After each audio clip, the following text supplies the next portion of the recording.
Certains, malheureusement, ne voient dans la tradition mohammedienne ou le message mohammedien que le côté purement historique, un événement plutôt historique, dans la continuité de l'histoire humaine, certes, mais il n'est pas que cela. Il vient revivifier l'être, lui donner sa véritable réalité, sa densité intérieure par la miséricorde qu'il lui apporte et la responsabilité qu'il lui donne à en être le diffuseur, à la fois le récepteur et en même temps le diffuseur. Donc, je reçois et je donne. Et là, je vis dans un état de louange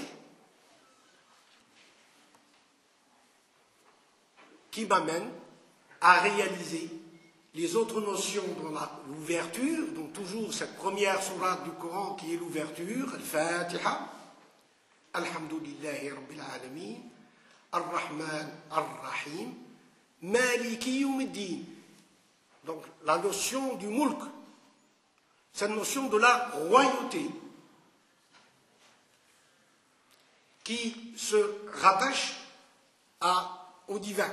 Il est roi, non pas comme les rois ici-bas, qui ont une possession, un territoire, un emblème, un trône, des sujets, mais il est le roi dans le cœur du croyant qui vit dans la louange et qui est le porteur de cette miséricorde.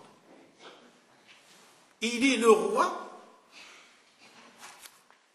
qui, dans la royauté, est la plus réelle et la plus vraie, parce que les rois de ce monde n'ont qu'une royauté passagère, alors que la royauté divine, c'est une royauté qui imprègne la création tout entière. C'est-à-dire, si vous voulez, les sujets de cette royauté sont tous les individus, qu'ils soient,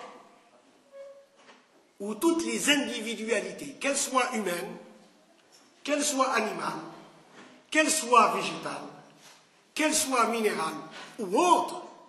Peut-être qu'un jour on découvrira, après tout, qu'il y a d'autres choses qui nous sont toujours cachées aujourd'hui. Elle est cette royauté qui lie, parce que le symbole du roi, c'est celui qui lie une nation, un peuple, un État. Quand on juge au nom du roi. Donc, c'est le symbole de l'unité d'une réalité. Le symbole d'une unité d'une réalité. Que cette réalité soit ici-bas le royaume éphémère des hommes, des États,